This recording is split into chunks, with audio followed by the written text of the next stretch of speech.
রাজ চলছে। সুশাসন এপ্রিল মাসের পরে আসবে। নরেন্দ্র মোদীজির আশীর্বাদ ধন্য ভারতীয় জনতা পার্টির সরকার হবে। সেই সরকার প্রকৃত সুশাসন দেবে। 11তে আমরা লড়ে খেটে অনেক করে মানুষকে বুঝিয়ে পরিবর্তন এনেছিলাম। সেই পরিবর্তন আসল পরিবর্তন হয়নি।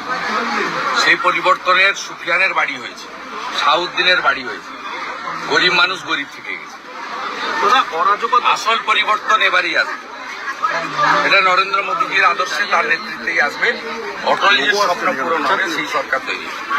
অরাজকতার বাংলাদেশে সেখানকার ট্রাক চালকরা এমনই বলছেন যে তাদেরকে ট্রাক দাঁড় করে লুটপাট চলছে, সেখানে ভাঙচুর করা হচ্ছে, মারধর করা হচ্ছে। মানে সরকার আছেন, কিছু ইতর, কিছু বাঁদর, কিছু জঙ্গি, কিছু উন্মাদ, কিছু ধর্মান্ধ, কিছু মৌলবাদী, যাদেরকে পশুর সঙ্গে তুলনা করলে পশুকে অপমান করা হবে, তাদের হাতে চলে গেছে। আরেকটা 71 দরকার, ওখান থেকে ওরা করুক, বাকিটা আমরাও করুক। আরেকটা 71 দরকার, আমার ব্যক্তিগত মত। অনেকেই বলেছেন, আমি বলছি, এদের শিক্ষা দিতে গেলে ভারতবর্ষের এদিক থেকে কয়েকটা ড্রোন পাঠাতে হবে, অপারেশন সিঁদুরের মতো।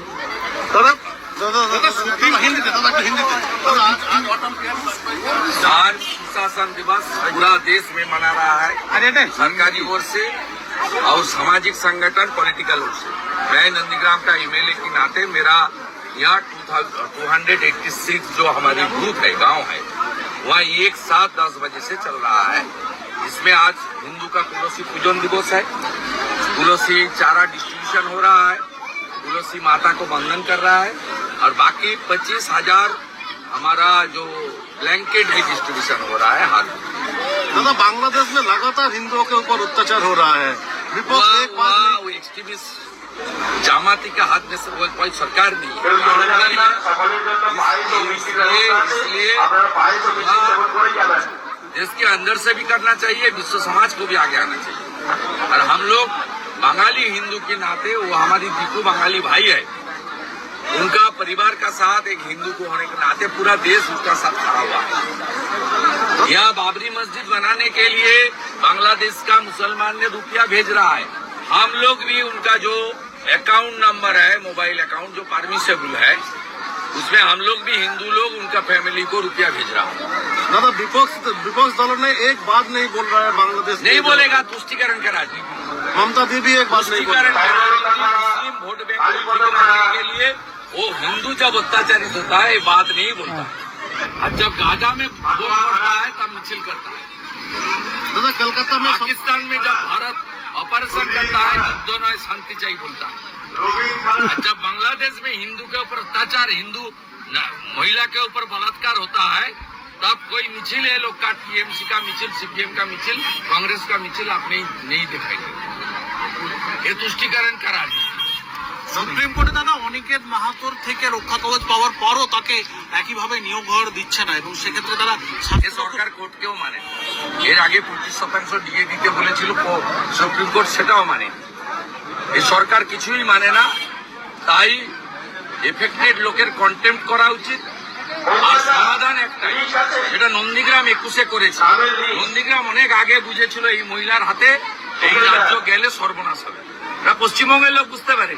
পশ্চিমবঙ্গের লোক যদি বুঝতে পারে নন্দীগ্রামের লোকের দেখানো পথে, তাহলেই একমাত্র এর মুক্তি আসতে পারে। নন্দীগ্রাম গতকাল যা ভেবেছে, আগামীকাল গোটা পশ্চিমবঙ্গকে ভাবতে হবে।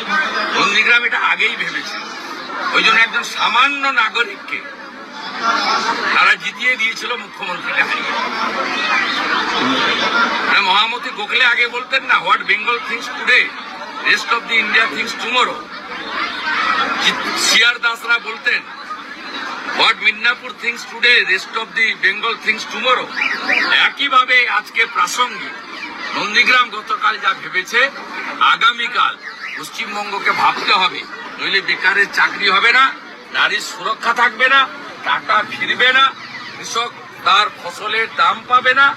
সর্বোপরি হিন্দুরা এই চূড়ান্ত দুরাবস্থার মধ্যে পড়বে না।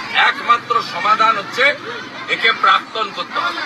নন্দীগ্রাম একে কম্পার্টমেন্টাল করেছে, আর বাংলার জনগণ যদি চায় কম্পার্টমেন্টাল 4 মাসের মধ্যে করে। এটাই একমাত্র সমাধানের রাস্তা। অশোক তো বলছেন ওষুধটাও তো বলতে হবে। ওষুধটা একটাই, নো ভোট টু মমতা।